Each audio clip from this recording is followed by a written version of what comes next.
ওরাও পার থেকে সতর্কবাণী শোনাচ্ছে। কেউ বলতেছে এদেশ নাকি 1 ঘন্টার মধ্যে তারা দখল করে নেবে। আমি তো বলি বেটা আয়, কুরবানির গরু জবাই করার ছুরি আলেমদের কাছে আছে, কথা বলেন ঠিক কিনা? বাংলাদেশে তো দূরের কথা, বাংলাদেশের 1 ইঞ্চি মাটি যদি কেউ দখল করতে চায় 18 কোটি যুবক তাদের বিরুদ্ধে জীবন দিতে তৈরি আছে, কথা বলেন ঠিক কিনা? ভারতের সাথে যদি এদেশের যুদ্ধ লাগে আমি আব্দুর রহমান জামি ইনশাআল্লাহ তৈরি আছি মাতৃভূমি রক্ষা করার জন্য, ইসলাম রক্ষা করার জন্য। প্রয়োজনে এ জীবন দিয়ে দিব, তারপরেও ইসলামকে, দেশকে কোনো ইহুদি, খ্রিস্টান, হিন্দুদের হাতে ছেড়ে দেওয়া যাবে না, কথা বলেন ঠিক কিনা? আবু জাহাল, উতবা, সাইবা দারুন নদওয়ার মধ্যে তারা মিটিং করলো, কোরআন চলতে দেওয়া যাবে না, কোরআনের বিরুদ্ধে তারা ষড়যন্ত্র করতে শুরু করলো। এক পর্যায়ে তারা ঘোষণা দিল, কে পারবে মুহাম্মদ সাল্লাল্লাহু আলাইহি ওয়াসাল্লামকে জীবিত অথবা মৃত আমাদের কাছে ধরে নিয়ে আসবে, তাকে আরবের 100 লাল উট পুরস্কার দেওয়া হবে। এটা আওয়াজ করে বলা যাবে কিনা? আউযুবিল্লাহ। অনুষ্ঠানের পিছন দিকে হযরত ওমর হাত উঁচু করে দাঁড়িয়ে বললেন, হে নেতা, আমি আসিফ আব্দুল্লাহর সন্তান মুহাম্মদকে জীবিত অথবা মৃত আপনার কাছে নিয়ে আসব। তরবারি হাতে করে নিয়ে হযরত ওমর রওনা হয়ে গেছে। প্রতিমধ্যে বনু জাহারা গোত্রের এক যুবক নুআইম ইবনে আব্দুল্লাহ ডাক দিয়ে বলে, ও ওমর তুমি কোথায় যাও? ওমর ডাক দিয়ে বলে, আমি আব্দুল্লাহর সন্তান মুহাম্মদকে হত্যা করে ফেলব। একটু গভীর মনোযোগ দিবেন। নুআইম ইবনে আব্দুল্লাহ ডাক দিয়ে বলতেছেন, ওমর, আব্দুল্লাহর সন্তান মুহাম্মদের মতো এত সুন্দর চরিত্রের যুবক তো আরবের মধ্যে নাই, কেন তুমি তাকে হত্যা করবে? হযরত ওমর বলছে, সে আমার বাপ দাদার ধর্মের বিরুদ্ধে কথা বলে, সে আমার বাপ দাদার দত্তের বিরুদ্ধে কথা বলে, লাত মানাত উজ্জার বিরুদ্ধে কথা বলে, তাকে আর আমি দুনিয়াতে বাঁচতে দিব না। গভীর মনোযোগ দিয়ে বুঝবেন, হযরত ওমর তখন বাতিল ধর্মের উপরে ছিল। মূর্তি পূজার ধর্ম হক না বাতিল? জোরে কোন, হক না বাতিল? নিঃসন্দেহে বাতিল। ইন্না দ্বীন ইনদাল্লাহিল ইসলাম। এ দুনিয়াতে যত ধরনের ধর্ম চালু আছে কেবলমাত্র, শুধুমাত্র, একমাত্র আল্লাহর কাছে মনোনীত ধর্মের নাম হলো ইসলাম। আওয়াজ করে বলেন কি? হযরত ওমর তখন বাতিল ধর্মের উপরে ছিল।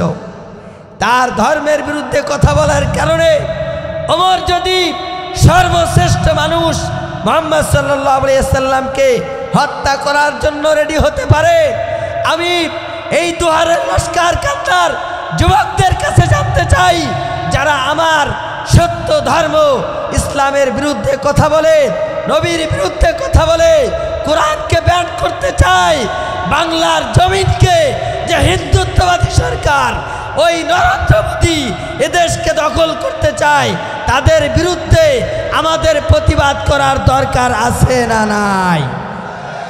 আরো চিল্লাই বলেন, আছে না নাই? হিন্দু, ওই হিন্দুত্ববাদী সরকার ভারতের সাথে যদি এদেশের যুদ্ধ লাগে আমি আব্দুর রহমান জামি ইনশাআল্লাহ তৈরি আছি মাতৃভূমি রক্ষা করার জন্য, ইসলাম রক্ষা করার জন্য।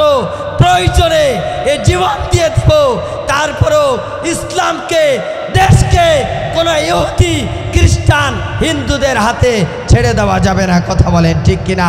ওরাও পার থেকে সতর্কবাণী শোনাচ্ছে। কেউ বলতেছে এদেশ নাকি 1 ঘন্টার মধ্যে তারা দখল করে নেবে। আমি তো বলি বেটা আয়, কুরবানির গরু জবাই করার ছুরি আলেমদের কাছে আছে, কথা বলেন ঠিক কিনা? বাংলাদেশে তো দূরের কথা, বাংলাদেশের 1 ইঞ্চি মাটি যদি কেউ দখল করতে চায়, 18 কোটি যুবক তাদের বিরুদ্ধে জীবন দিতে তৈরি আছে। কথা বলেন ঠিক কিনা? সম্মানিত মুসলমান ভাইরা আমার, হযরত ওমর রওনা হয়ে গেল। এবার ওই নুআইম ইবনে আব্দুল্লাহ ডাক দিয়ে বলতেছেন, ওমর, তোমার আপন বোন ফাতেমা নিজেই কালিমা পড়ে মুসলমান হয়ে গেছে। সুবহানাল্লাহ। মুহাম্মদকে হত্যা করবে পরে, আগে তোমার বোনকে ঠেকাও। হযরত ওমর ঘুরে চলে গেলেন তার বোনের বাড়িতে। বোনের বাড়িতে গিয়ে শুনে কোরআনে কারীমের তেলাওয়াত চলতেছে। বলেন সুবহানাল্লাহ। সম্মানিত মুসলমান ভাইরা আমার, হযরত ওমর দরজার মধ্যে টক টক করে আওয়াজ দিছে। বোন ফাতেমা ডাক দিয়ে বলে, কে? বলে, আমি তোমার ভাই ওমর আসছি। বলেন না সুবহানাল্লাহ। হযরত ওমর বলে, দরজা খুলো। দরজা যখন খুলে দিল, হযরত ওমর বলতেছে, বোন তুমি কি পড়তেছিলে? তুমি নাকি কালিমা পড়ে মুসলমান হয়ে গেছো? হযরত ওমরের বোন ফাতেমা বলে, ভাই আমি কালিমা পড়ে মুসলমান হয়ে গেছি, আমি আল্লাহর কোরআন পড়তেছি। বলেন না সুবহানাল্লাহ। হযরত ওমর বলতেছে, কালিমা ছেড়ে দাও, কোরআন ছেড়ে দাও।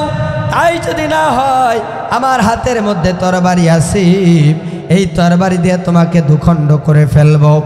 হযরত ওমরের বোন স্পষ্ট বলে দিলেন, ও ভাই আমার, আপনি আমাকে হত্যা করতে পারবেন, কিন্তু আমার দিলের মধ্যে থেকে ঈমানের মহব্বত, কোরআনের মহব্বত আপনি বের করতে পারবেন না। বলেন সুবহানাল্লাহ। আমি শুনতে পেরেছি আমার অনেক মা বোনেরা কোরআন শোনার জন্য আসছে। ও পর্দার অন্তরালের মা, হযরত ওমরের বোন ফাতেমা এত পরিমাণ আঘাত সহ্য করেছে। হযরত ওমর তাকে মারতে মারতে জমিনের মধ্যে শোয়াই ফেলেছে, নরম শরীর থেকে রক্ত বের হয়ে পড়তেছে। এক পর্যায়ে হযরত ওমর ডাক দিয়ে বলে, বোন আমার, এত কষ্ট সহ্য করো, তারপরে কোরআন ছাড়ো না, ঈমান ছাড়ো না, দেখি তুমি কি পড়ো, আমার হাতের মধ্যে একটু দাও। আওয়াজ করে বলা যাবে কি সুবহানাল্লাহ। হযরত ওমরের বোন ফাতেমা ডাক দিয়ে বলে, এ ভাই আমার, লা ইয়ামাসসুহু ইল্লাল মুতাহহারুন। কোরআন ওযু ছাড়া স্পর্শ করা যায় না। ওযু গোসল করে পবিত্র হইয়া তারপরে আসো। ওযু গোসল করে পবিত্র হইয়া আল্লাহর কোরআন যখন হাতের মধ্যে তেলাওয়াত করতেছে, হযরত ওমর পড়তেছে, তাহা মা আনজালনা আলাইকাল কুরআনা লিতাশকা। চিল্লায় বলেন আল্লাহু আকবার। ওমরের মধ্যে হিদায়াতের একটা নূর আছে। আর কোরআনের সাথে যখন হযরত ওমরের ঘষা লেগে গেছে, টাচ লেগে গেছে, আল্লাহ তাআলা ওমরের হৃদয়টা গলায় দিছে, মনটা নরম হয়ে গেছে। ডাক দিয়ে বলে, বোন আমার, এই তেলাওয়াত যদি এত সুন্দর হয়, এই কোরআন যদি এত সুন্দর হয়, যেই নবীর উপরে এই কোরআন নাজিল হয়েছে সেই নবী কত সুন্দর, চলো না নবীর কাছে গিয়ে কালিমা পড়ে আমি ওমর মুসলমান হয়ে যাই। জোরে কোন সুবহানাল্লাহ। হযরত ওমর আর তার বোন ফাতেমা বিশ্ব নবীর দরবারে চলে গেলেন। হযরত ওমর যখন রওনা হয়ে চলে গেলেন, আল্লাহর রসুলের দরবারে সাহাবায়ে কেরাম ছিল। তারা বলতেছে, হুজুর আপনি বলেন আমরা তরবারে দিয়ে হযরত ওমরকে দুনিয়ার থেকে বিদায় করে দেই। আল্লাহর নবী বলে, না, হে সাহাবায়ে কেরামেরা শুনে রাখো, আমি রসুল আল্লাহর কাছে দোয়া করেছি, আল্লাহুম্মা আইজ্জিল ইসলাম বিহাদিল উমরাইন। আল্লাহ, মক্কা নগরীতে দুইজন নেতা আছে, একজন ওমর ইবনুল খাত্তাব আর একজন ওমর ইবনে হিশাম। একজনের নাম আবু জাহাল আর একজনের নাম ওমর।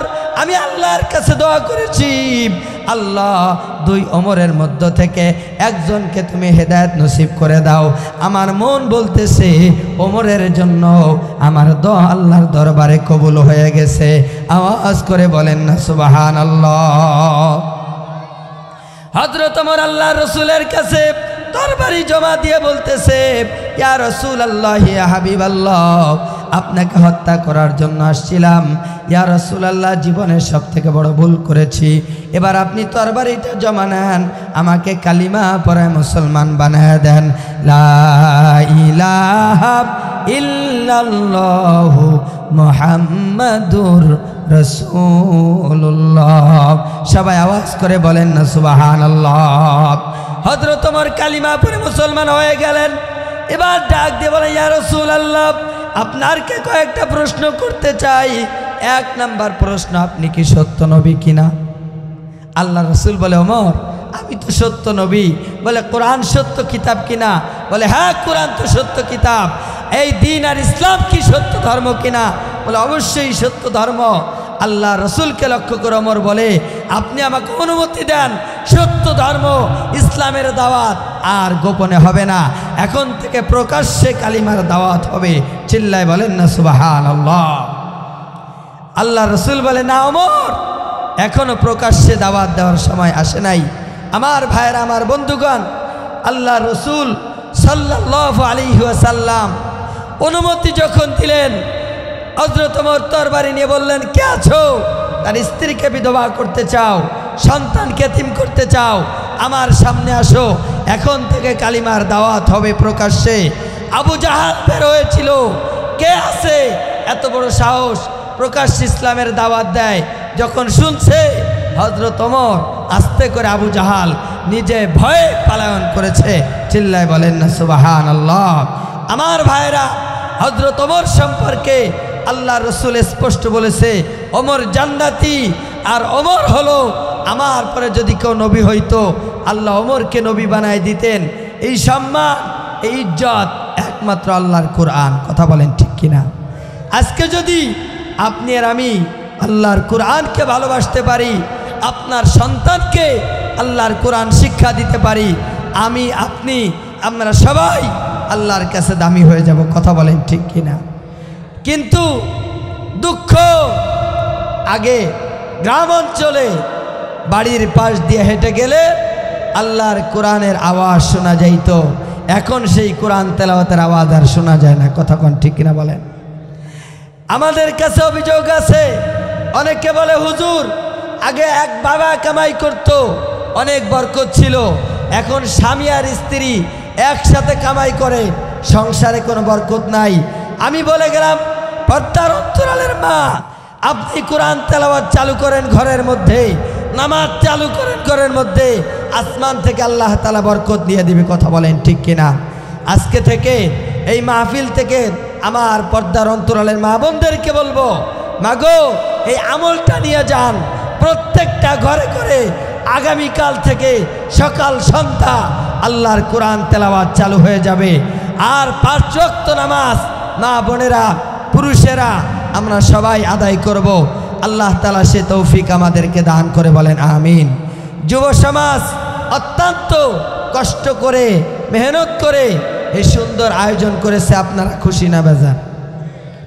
কি বলেন? সবাই খুশি আছি তো ইনশাআল্লাহ? হযরত উলামায়ে কেরামের জবান থেকে আমরা অনেক দামি দামি মূল্যবান কথা আমরা শ্রবণ করেছি। ইনশাআল্লাহ এই কথাগুলোর পর আমরা সকলে আমল করার জন্য চেষ্টা করব। আল্লাহ তাআলা তৌফিক দান করে, বলেন আমিন। 11:30 আর 15 মিনিট আছে। আচ্ছা, অসুবিধা নেই, একটু জিকির করে লা ইলাহা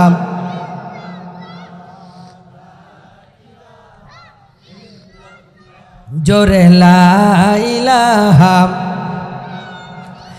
লা ইলাহা ইল্লাল্লাহু মুহাম্মাদুর রাসূলুল্লাহ সাল্লাল্লাহু আলাইহি ওয়াসাল্লাম। আমার প্রিয় ভাইরা, আমরা যদি আল্লাহর কোরআনকে বুকে নিতে পারি, আল্লাহর কোরআনকে যদি আমরা তেলাওয়াত করতে পারি, ইনশাআল্লাহ কপাল খুলে যাবে। সুবহানাল্লাহ বলেন। কোরআন আপনার ভাগ্য হত করার জন্য আসে নাই, কোরআন আপনার ভাগ্য খুলে দেওয়ার জন্য আসছে। আজকে যদি এই ঘরে ঘরে আল্লাহর কোরআন তেলাওয়াত চালু হয়, আল্লাহ তাবারক ওয়া তাআলা কোরআনের কারণে আমাদের ঘরের মধ্যে, কামাই রোজগারের মধ্যে আল্লাহ তাআলা বরকত দিয়ে দিবেন। যে সন্তান কোরআন পড়ে সে রিক্সাওয়ালার সন্তান হতে পারে, কৃষকের সন্তান হতে পারে, কিন্তু আল্লাহর আদালতে তার সম্মান আছে না নাই? আল্লাহ রসুল বলে, মান করাল কুরআন ফাস্তাতাহরাহু ফাহাল্লা হালালাহু ওয়া হাররামা হারামাহু আদখালাহুল্লাহুল জান্নাহ ওয়া শাফাআহু ফি আশারাতিন মিন আহলি বাইতিহি কুল্লুহুম ক্বাদ ওয়াজাবাত লাহুন নার আও কামা ক্বালান নাবিয়্যু আলাইহিস সালাতু ওয়াস সালাম। যেই ব্যক্তি আল্লাহর কোরআন তেলাওয়াত করবে, কোরআনের হাফেজ হবে, কোরআনের আলেম হবে, কিয়ামতের কঠিন ময়দান যখন কায়েম হবে, আল্লাহ তাআলা 10 জন জাহান্নামীকে সুপারিশ করে জান্নাতে নেওয়ার পাওয়ার আল্লাহ দান করবে। সন্তান আলেম হলে আপনি ঠকবেন না। আপনার সন্তান যদি কোরআন পড়ে আপনি ঠকবেন না। বাবা মসজিদের ইমাম আপনার জানাজার নামাজ পড়াবে, চক্ষু দিয়ে পানি বের হবে না, কিন্তু আপনার সন্তানটা যদি আল্লাহর কোরআনের হাফেজ হয়, আপনার লাশটার সামনে নিয়ে যখন তারা যাবে তখন তার চোখ থেকে টপ টপ করে পানি পড়বে। লাশ দাফন করার পরে কবরের কাছে গিয়ে যখন আল্লাহর কোরআনের সূরা ইয়াসিন আর রহমান তেলাওয়াত করে যখন দোয়া করবে, আল্লাহ তাআলা আপনার আমার কবরের মধ্যে আল্লাহ শান্তি দান করবে। আওয়াজ করে বলেন না সুবহানাল্লাহ। ও পর্দার অন্তরালের মা, হে যুবক ও বৃদ্ধ বাবা, আপনার সন্তান ডাক্তার হবে, ডক্টর হবে, ইঞ্জিনিয়ার হবে, আমি নিষেধ করছি না, তবে উচ্চ শিক্ষিত হওয়ার আগে আপনার সন্তানকে আল্লাহর কোরআন শিক্ষা দিতে হবে। কথা বলেন ঠিক কি না? কারণ হলো শিক্ষিত মানুষগুলা এদেশের লক্ষ কোটি কোটি টাকা বিদেশে তারা পাচার করছে। কথা কন ঠিক কিনা? আজকে যদি তাদের মধ্যে আল্লাহর কোরআন থাকতো, তারা এদেশের লক্ষ লক্ষ টাকা বিদেশে পাচার করতে পারতো না। কথা বলেন ঠিক কিনা? আপনারা জানেন বাংলাদেশের মধ্যে বৃদ্ধাশ্রম আছে, জানেন আপনারা? বৃদ্ধাশ্রম আছে না নাই? এই বৃদ্ধাশ্রমের মধ্যে কোনো আলেমের মা নাই, ইনশাআল্লাহ কোনো হাফেজে কোরআনের মা নাই, বৃদ্ধাশ্রমের কোনো মুফাসসিরের কোরআনের মা নাই, কিন্তু লক্ষ টাকার মালিক, কোটি টাকার মালিক, ও বন্ধু বড় বড় ডিগ্রি আছে, তার ওই 10 তলা 5 তলার মধ্যে একটা কর্নারে মায়ের জায়গা হয় না। এই কথা কোন ঠিক কিনা? কারণ তার মধ্যে কোরআন নাই, রাসূলুল্লাহর হাদিস নাই, মা বাবা কি জিনিস সে বোঝে না। সুন্দরী নারী বিবাহ করে বাবা পাগল হয়ে গেছে, মা বাবাকে দূরে ঠেলে দিয়েছে। আর আলেম আল্লাহর কোরআন পড়ে জানতে পারছে মায়ের চেহারার দিকে তাকাইলে একটা কবুল হজের সওয়াব হয়। বলেন সুবহানাল্লাহ। সাহাবী জিজ্ঞাসা করছেন, ইয়া রাসূলুল্লাহ, আমি যদি আমার মায়ের দিকে 2 বার তাকাই কি হবে? আল্লাহ রসুল বলছেন 2টা কবুল হজের সওয়াব হবে। সাহাবী আবার বলে, ইয়া রাসূলুল্লাহ, যদি 3 বার তাকাই কি হবে? আল্লাহ রসুল বলে 3টা কবুল হজের সওয়াব হবে। যদি তুমি 100 বার তাকাও মায়ার নজরে, মহব্বতের নজরে মায়ের দিকে তাকাও, 100টা কবুল হজের সওয়াব তোমার আমল নামায় লিখে দিবে। বলেন সুবহানাল্লাহ। আজকে যুব সমাজ সুন্দর কথা মা বাবার সাথে বলতে পারে না, আজকে সুন্দর কথা মার সাথে বাবার সাথে বলতে পারে না। মোবাইলের মধ্যে যুব সমাজ সুন্দর সুন্দর কথা ঘন্টার পর ঘন্টা বলতে পারে। কথা বলেন ঠিক কিনা? আমি অনেক আলোচনা নিয়ে আসছিলাম, আমার গলার অবস্থা ভালো না। তুমি যার লাগিয়া এমবি ভরো তার তো বাটন ফোন। কি বলেন? কথা ঠিক কিনা? যুব সমাজ, তুমি যার লাগিয়া এমবি ভরো তার তো বাটন ফোন। ওরে কেমন করে বুঝবে রে সে, কেমন করে বুঝবে রে সে ডিজিটাল তোর মোহন। তুমি যার লাগিয়া এমবি ভরো তার তো বাটন ফোন। মেসেজ দিলে সেন্ড করে না, দেয় না রে রিপ্লাই। ভিডিও কলে কইবা কথা, ক্যামেরা তার নাই রে, ক্যামেরা তার নাই। কথা কন ঠিক কিনা? এই শীতের রাত্রে মানুষ ল্যাপ কম্বল গায়ে দিয়া তারপরে ঘুম ধরে না। আর যুবক রাত 2টার সময় একটা কোনো রকম একটা গেঞ্জি গায়ে দিয়া ছাদের উপরে কথা কয়, আছে না না জোরে? গতকাল আমাকে বলতেছে, হুজুর এখন এলাকায় আর 2টা-3টার সময় চোর বাড়িতে এসে চুরি করতে পারে না। আমি বললাম কেন? কই রাত 2টার সময় চুরি করতে এসে দেখে যুবক এখনো মুনাজাত করতেছে, মোবাইল টিপতেছে। কথা কোন ঠিক কিনা বলেন? এই মোবাইল চালাইতে চালাইতে মোবাইলের চার্জ শেষ হইয়া মুখের উপর যখন পড়ে তখন চিন্তা করে আর তো কাজ হয় না, তখন শেষ রাত্রে ঘুমায় যায়। কোথায় ফজর কোথায় আসর কোনো খবর নাই। কথা কোন ঠিক কিনা বলেন? প্রেম প্রীতি ভালোবাসা বিয়ের আগে নয়, মনের মধ্যে রাখো তুমি আল্লাহ পাকের ভয় রে, আল্লাহ পাকের ভয়। ও তুমি যার লাগিয়া এমবি ভরো তার তো বাটন ফোন, কেমন করে বুঝবে রে সে, ওরে কেমন করে বুঝবে রে সে ডিজিটাল তোর মোহন।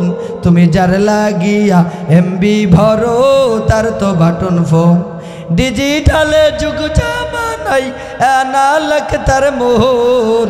তুমি যার লাগিয়া এমবি ভরো তার তো বাটন ফোন।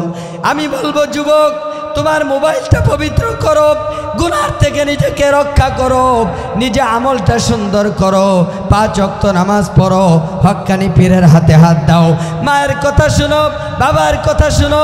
গুজয় হিন্দ, গজওয়াতুল হিন্দ, ওই হিন্দুস্তানের সাথে যুদ্ধ আমাদেরকে হাতছানি দিয়ে ডাকতেছে। ইসলামের জন্য যখন ডাক আসবে তরুণ যুবকেরা ইসলামের জন্য দিনের জন্য জীবন দিতে হবে। কথা বলেন ঠিক কিনা? এখন আর যুব সমাজের মোবাইল চালানোর সময় নাই। নিজের আমলকে সুন্দর করো, মা বাবার কথা শুনো, মা বাবার খেদমত করো। এখনকার যুবক মাকে ধমক দিয়ে কথা বলে, বাবার সাথে ধমক দিয়ে কথা বলে। আল্লাহ তাআলা আমাদেরকে হেফাজত করে, জোরে বলেন আমিন। আমরা কি মা বাবার খেদমত করতে রাজি আছি সবাই ইনশাআল্লাহ? নিজেরা কোরআন পড়তে রাজি আছি? পর্দার অন্তরালের মা বোনেরা শুধু 4টি কথা আপনাদেরকে বলে যাই। 1 নম্বর কথা, 5 ওয়াক্ত নামাজ আপনারা পড়বেন।